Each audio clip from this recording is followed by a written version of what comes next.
3 రోజులుగా పశ్చిమాసియా అట్టుడికిపోతోంది. Israel America మొదలుపెట్టిన యుద్ధంతో ఇరాన్ అస్తవ్యస్తమవుతోంది. 3 రోజులుగా దాడులు కొనసాగుతున్నాయి. అమెరికా ఇజ్రాయెల్ సంయుక్త దాడుల్లో ఇప్పటివరకు ఇరాన్లో 555 మంది ప్రాణాలు కోల్పోయారు. 700 మందికి పైగా గాయపడ్డారు. ఇరాన్ కూడా అదే స్థాయిలో పొరుగు దేశాలపై విరుచుకుపడుతోంది. దీనికి సంబంధించి మోర్ డీటెయిల్స్ మా స్పెషల్ కరెస్పాండెంట్ ప్రసాద్ అడిగి తెలుసుకుందాం. ప్రసాద్, ఇరాన్ ఏ రకంగా చూసినా కూడా వెనక్కు తగ్గట్లేదు.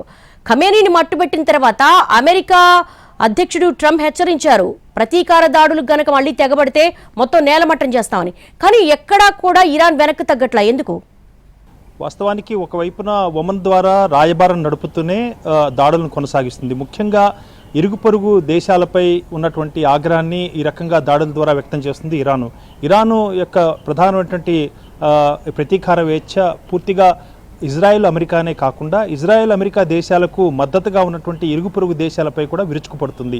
ముఖ్యంగా ఒమను, కువైటు, అదేవిధంగా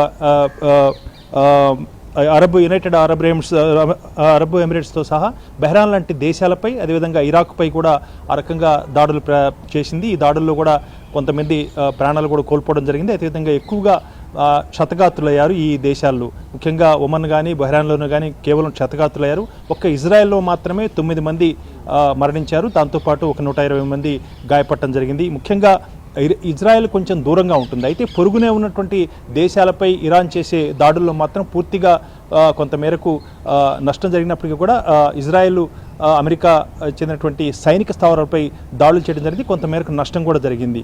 ముఖ్యంగా ఇరాన్ ఇజ్రాయెల్ పైన గురిపెట్టింది. ఆ మేరకు పూర్తి స్థాయిలో ఇజ్రాయెల్పై ఈ దాడులు చేయాలని చెప్పి కూడా నిర్ణయం తీసుకుంది. ఈ నేపథ్యంలో ఇజ్రాయెల్ కూడా ఇరాను, లెబనాన్పై కూడా దాడులను కొనసాగిస్తూనే ఉంది. ముఖ్యంగా ప్రతీకార వేచ్ఛ, అక్కడ ఉన్నటువంటి స్థానికంగా ఉన్నటువంటి ప్రజలను యొక్క మద్దతు కూడగట్టుకునేందుకు గాను ఇరాను ఈ రకంగా దాడులు చేస్తున్నట్టుగా తెలుస్తుంది. ఏమాత్రం కూడా మిన్నకుండిపోయినట్లయితే అమెరికా, ఇజ్రాయెల్ దేశాలు మరింత రెచ్చిపోయి మరింత నష్టం చేసే అవకాశం ఉంది. కాబట్టి దానికి ప్రతిగా దాడులు చేయాలన్నదే ఇరాన్ యొక్క వ్యూహంగా ఉంది. ఒకవైపున ఒమన్ ద్వారా కూడా రాయబారాలు నడుపుతుంది. పూర్తి స్థాయిలో యుద్ధ విరమణకు తాము సిద్ధంగా ఉన్నాము, చర్చలకు సిద్ధంగా ఉన్నామని చెప్తున్నప్పటికీ కూడా అధికారికంగా దీనిపై మాత్రం ఎక్కడ దీనికి సంబంధించినటువంటి సమాచారం లేదు. అయితే అమెరికా అధ్యక్షుడు డొనాల్డ్ ట్రంప్ మాత్రం ఈ యుద్ధం 4 వారాల పాటు కొనసాగే అవకాశం ఉంది.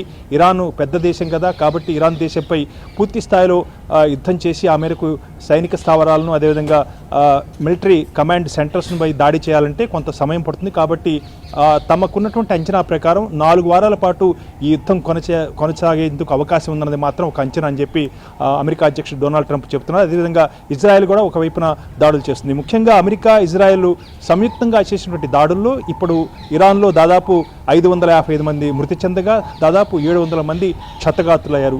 ఇంకా ఈ సంఖ్య పెరిగేందుకు ఎక్కువగా అవకాశం ఉందన్న అంచనాలు కూడా ఉన్నాయి.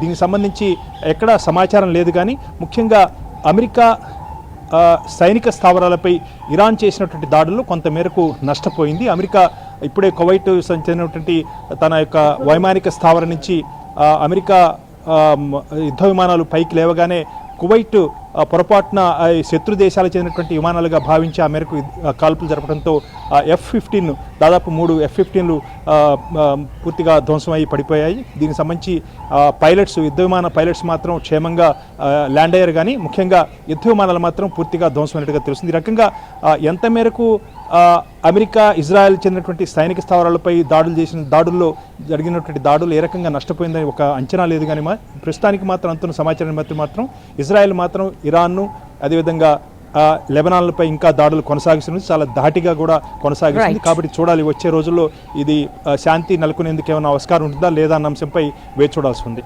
All right Prasad, thanks for updates.